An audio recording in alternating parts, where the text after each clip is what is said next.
everybody? TJ here at HodgeRods Speed Shoppe, and today we are working on this thing right here, the 37 Chevy. Now this thing's been in the back corner of the shop for a while because the plan kept snowballing and I was gonna end up changing the whole chassis and LS swapping it and the new interior and blah blah blah blah blah, and that's not what we're good at here. We just get them on the road and we have fun with them. So that's what we're going back to. This thing is a beautiful survivor for being, what is it, 90 years old, almost 90 years old. So we're just gonna get this thing back on the road and go from there. I'm tired of looking at it in the corner and just knowing that it can be a functioning vehicle. So the fuel system is what had stopped us originally when I bought this. Found a cheapy replacement carburetor. It was supposed to be a Weber or Carter, don't remember. And there's zero numbers, part numbers, anything on it. So pretty sure it's a China. And moving towards the back, the fuel system, which most of you could just guess from looking at it. Obviously it needs a new fuel system. So we have everything here: new fuel pump, filler gasket, cap, tank, sending unit, straps, all that good stuff. This is the original tank. This is what was in it. I mean, it was terrible. And I made maybe a little mess doing all of this. So anyway, next thing I need to do is get this filler neck cleaned up. That way all of my parts are cleaned and ready to go. This is pretty much the only original part that we're going to be using for the majority of the fuel system, other than the lines themselves. But anyway, I'm going to clean this up just here with the grinding wheel. Get this old hose off, this old clamp, flat tip style clamp. Get that in the trash. But before that, we need to move hoopty number 1 and hoopty number 2 out of here and give us some room to work.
I have no idea why, I just assumed the battery wasn't dead.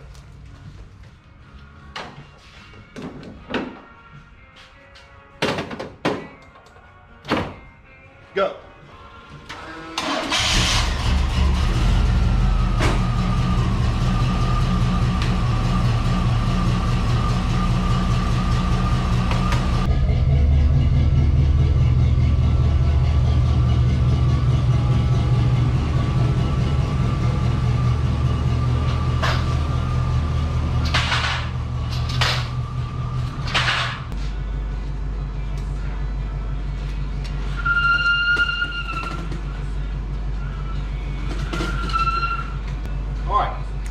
Now we can work. All right, so I've got it all cleaned up. I'm gonna try something that I've never actually tried before. I know people always talk about just clear coat it, but that's what we're gonna do. I know normally you need some type of like etching primer to go over bare steel, but I'm sure this will last, I don't know, at least a week. Really want that authentic bare steel look, you know? Oh yeah. probably all come off. It's first time I put gas in it and dripped gas all over it, but who cares? All right, I know it's crazy, but we're gonna read the instructions. I said it out loud.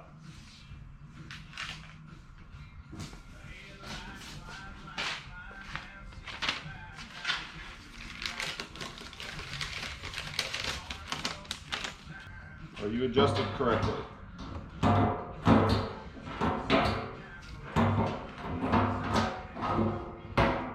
Obviously not. Why would that be ready to go? Oh my lord. Alright, we gotta take a bunch of stuff apart. This is too long. There's an extension bracket here, which it's all the way collapsed now, so it can get longer. This is a pretty universal piece. We got to take these two screws out and these two screws out, get rid of this adjuster, and then reinstall the module. What do they call this thing? The rheostat housing. The rheostat housing. We need to reattach the sender to the sender.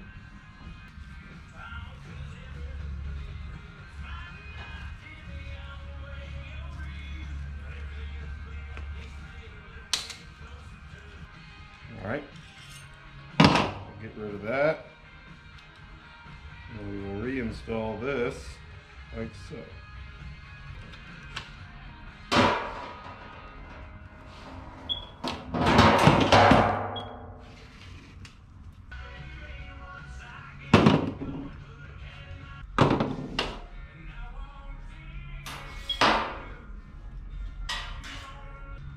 All right, so they want the pivot in the middle of the depth of the tank. So right now it's all the way at the bottom. This is the depth of the tank. It's this many inches. So we're gonna do that. And the pivot point is here.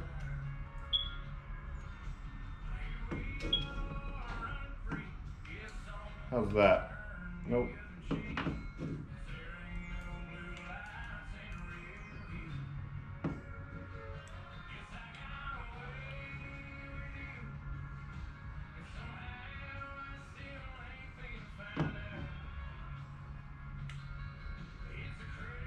That looks about right.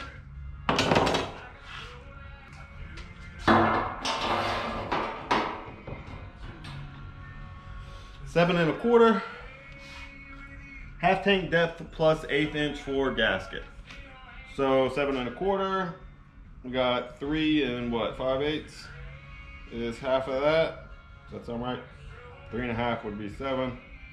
Yeah, 3 and 5/8 plus 1/8. So 3 3/4 inches.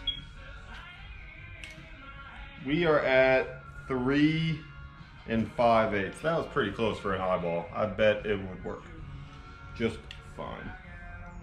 All right, so I didn't account for the edge of the ruler is not 0. It looks like it's about 1/8, so we won't add the 1/8 for the gasket. We will just do the 3 5/8, and that's where it is. We're gonna tighten this down for once and for all. Even though I'm not gonna be able to see this wiring, I just don't like how ugly it is. I could have twisted it up some more, but I think a tie strap would work. Like a little one, a little dude. Okay, so I ohm tested this bad boy. It seems to be working. Looks like 0 to 30, or maybe, I think that's what it was. But anyway, it's a little number on empty and a big number on full, so we are good to go there. Now we are going to install the floaty McFloat float. Okay, so we want the float. You see how it's above this is the top of the fuel tank. So we will adjust it like so. This is full.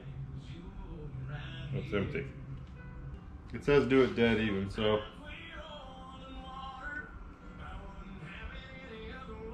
I guess we'll do it there. All right, so got it cut, sharpened it to a point. Now it's like a Walking Dead weapon. So we're gonna throw this on there, slap that in. Then we just need to bolt this down. This is for your filler. This connects to the piece that we just painted over there, the stock filler neck.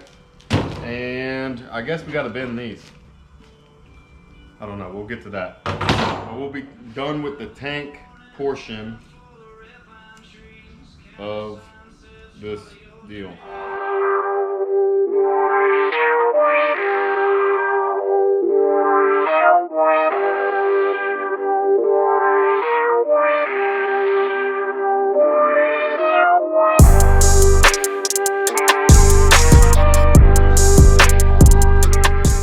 So that's that. We got our fuel pump in, original hard lines all hooked back up, fittings. We are still disconnected at the carb, but that's because I want to flush once we get it all hooked back up. I cleaned it out with brake cleaner and stuff, but I want to actually pump some fuel through it before I hook it up to the brand new carburetor. All right, so we got the tank installed, full of gas. It's got about, I don't know, 7 or 8 gallons in it. We are going to try to get it to run so that we can pump some of that, pump the lines clean.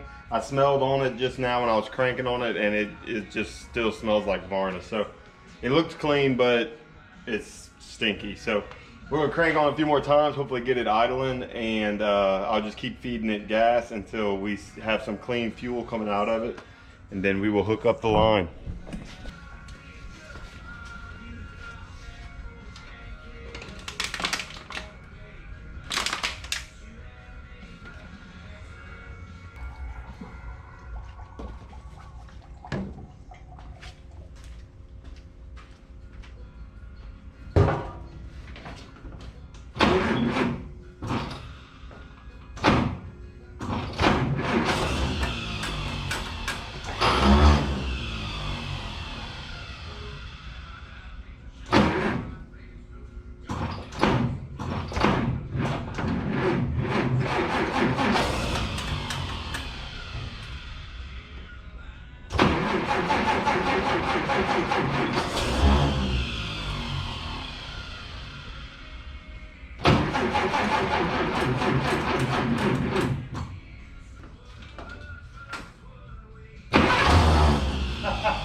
Yes, it turns over now.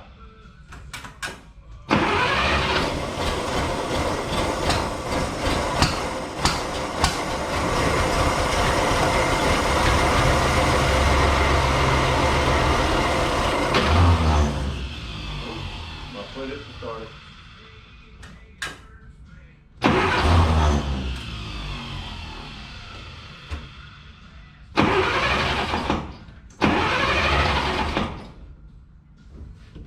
That is just hilarious.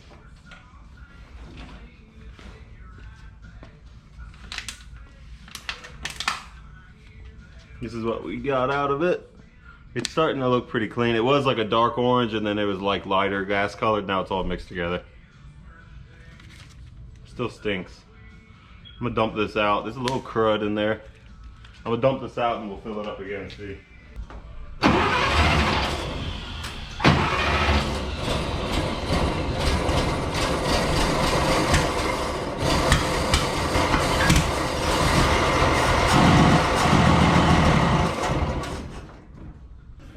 Alright, sorry about the light, guys. I don't have a light in here right now. The battery's charging on it. But I've got the horn moved. I just undid one of the bolts so I could rock it over. And because the fitting on this new carburetor is a little bit lower, I guess, than the old one. But it looks like that's gonna work. I'm gonna get this up there and we will get it started and see if we could get it idling on its own.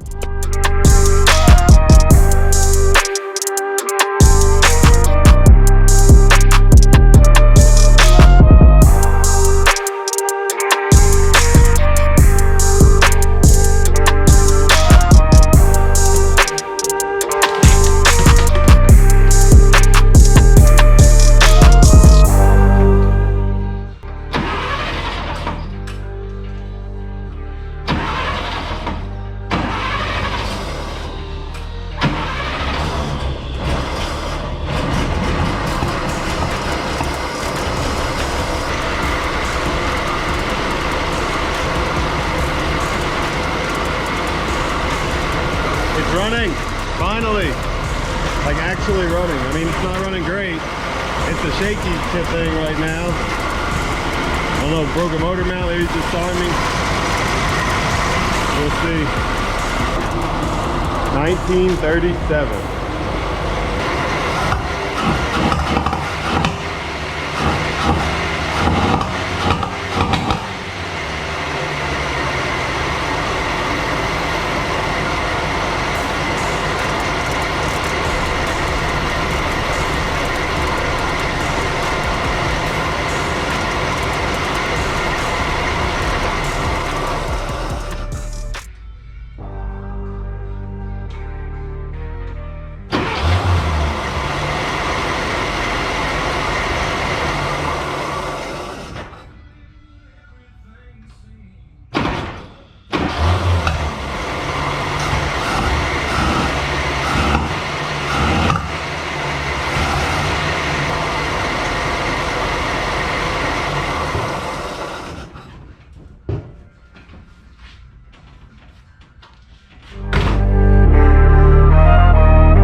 So we were able to putt-putt around the parking lot, but it was running terrible. It was lean pop, like backfiring through the carburetor. I was tinkering with the accelerator and the choke, with the throttle and the choke, and I could not get it to run right. And so I went back to the basics and started checking the ignition and the firing order, and I had two and three were swapped, and 4 and 6 were swapped. So it runs significantly better now. Let's hear it. And listen to this baby purr now.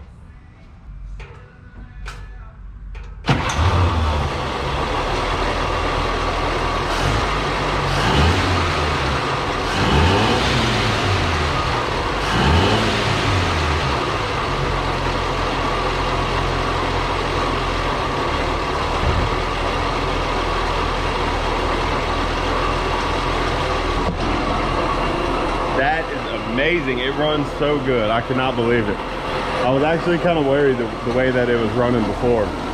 But I guess the firing order, I don't know, I must have messed it up because I made new plug wires and put a new cap and points and all in it way back when I discovered that the fuel system was completely trash. And I guess I messed it up, but you know, it happens. I don't work on a whole lot of 216 inline sixes from 1937. Go on a quick drive around the parking lot, but we got to remember that there's no brakes.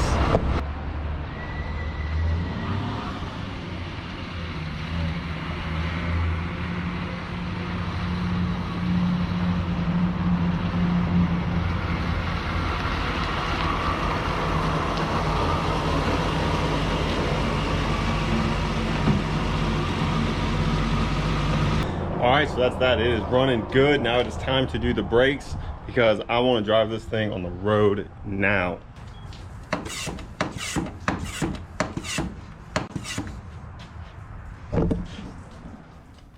Alright, well, we're getting some sludge out, but it's not moving very fast. And I don't know. I feel like we have a plug somewhere.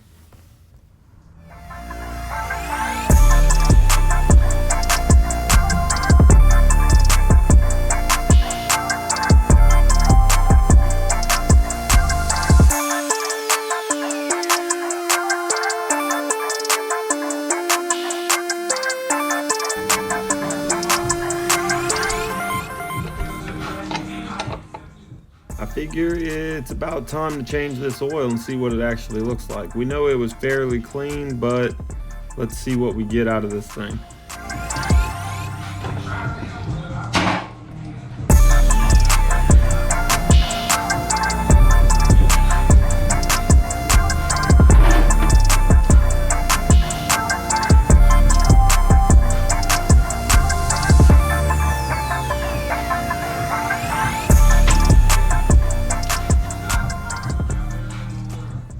All right, so we got all the oil drained and the brakes drained, and still the pedal doesn't feel very good, but there's nothing in it. I want to get a bunch of brake clean and some solvents into the master cylinder. Soak it up, stir it around, and then I'll vacuum it out with that same pump that I drained it all with before. But just now I was going to change the oil filter on this bad boy, and there isn't one. And I was looking all over, climbing under the car, up here, looking for an external like canister type oil filter, and there's no oil filter. And so then I had to remember that this is a 1937 and they didn't have oil filters. I think some of them came with them, but not this one. This is a master, so it's kind of like the base model. But yeah, this 216 engine, no oil filter at all. Drain the oil, put new oil in it. But I do believe that they change their oil like every 1,000 miles or something like that. And if they always leaked as much as this one, then it was just a constant flush of engine oil through the engine anyway. So anyway, now we'll go to dumping oil in. I don't know how much it's going to take, so we're just going to fill it up until it looks right. All right, so back on the brakes, we have got new brake hoses because our soft lines were rock solid, which is one reason why we couldn't get any fluid out the bleeder screws. I rebuilt the master cylinder because the only replacement one I could find was like a restoration part, and it was way too much money. And so then I went down the rabbit hole of, all right, well maybe I'll get a booster and do some hot rod parts, and then next thing you know, I'm having to rebuild the whole front suspension. So I found a rebuild kit for like 14 bucks on Amazon, rebuilt it. It's as good as new, seems to be working, but now we'll be able to actually check it. I had to order these lines based off of the fittings, which is not easy to do when you're trying to get it locally. I think these were for a Nova. It fit a Nova or a 60s Suburban two-wheel drive, or I don't know, various other things. But anyway, these are too short, but they are the same connection, so we'll put these in the rear, probably connect two of them together, and that'll be that. And then for the front, this one is for the rear of those same vehicles. 60s Suburban rear-wheel drive, and these are going to work for the front of this. So it has a like inverted flare deal, and that is made to go onto a seat like this, but the bleeder screws on, the wheel cylinders on the vehicle do not have that flare connection like this. It is designed for a brass crush washer deal. So I am having to reuse the brass crush washers that came off of the original brake lines. They're in good shape. Look, here's one of them.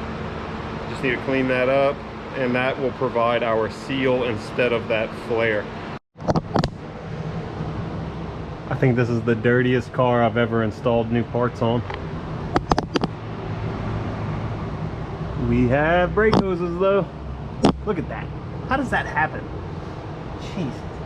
I had to chip this stuff off just to find the bolts and the bleeder screws. It's terrible.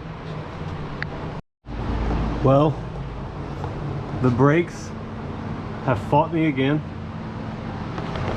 The rear ones, the little short hoses that I showed y'all earlier, are actually the wrong fitting. So it looks like we're not going to have back brakes today because they don't have any more of those others in stock. This is a piece of the plugged hose. We threaded that back on, and we'll probably add a vice grip for safety. But right now I'm bleeding the brakes. One cool thing about this brake design up here is you can bleed the brakes by yourself. You just reach up and pull the, oh look at all that junk fluid coming out. Ugh. Orange and rusty. Just gonna do a good flush here.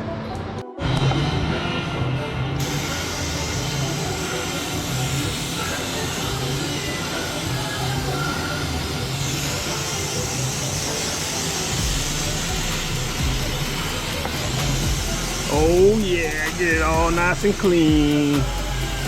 And get the nice cylinders cleaned off. Yep. Use this little mini vice grip for anything. So it shouldn't be a problem when this becomes a permanent fixture for this car. We now have line lock.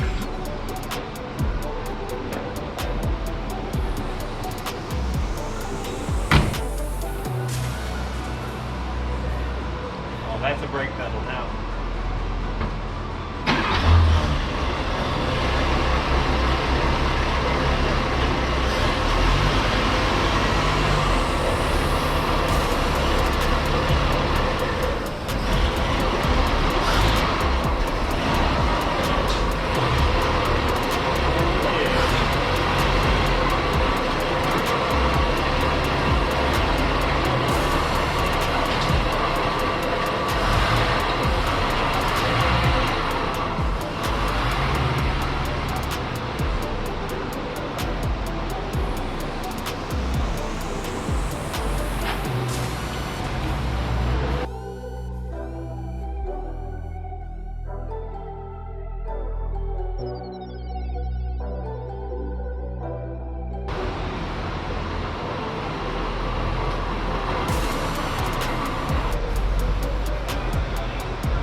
A bunch of air came out first couple times, and at the end there it's kind of hard to tell what's air and what's just it's spurting, but I think it's good. It's a lot of fluid coming out, so at least most of the air should be out of the system. I'm gonna top off the master cylinder and we'll try this again.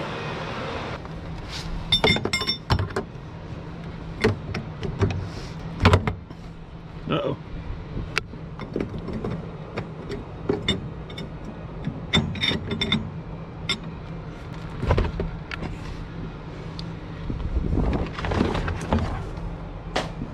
We don't need that anymore. Get this crap out of here. Probably the original vinyl floor. We don't need that.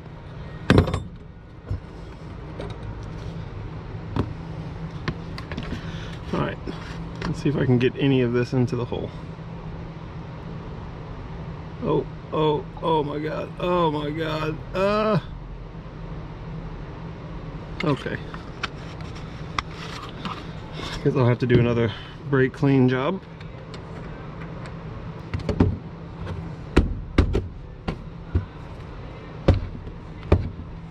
Like new.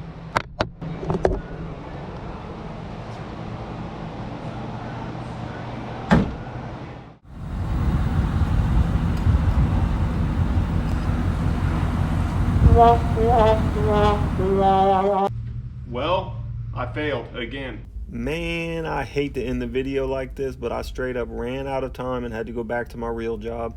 When I was headed out on the maiden voyage, the 37 just straight up died on me, and I was fighting a fuel shortage and intermittent spark, and it turns out that 6-volt coil had just overheated from running the 12-volt battery. Now, I'm sure there's still a fuel issue amongst plenty of other things, but I guess we'll have to figure that out on the next episode of HodgeRods Speed Shoppe. Thanks for watching, and please like, subscribe, and comment. I will see you next time.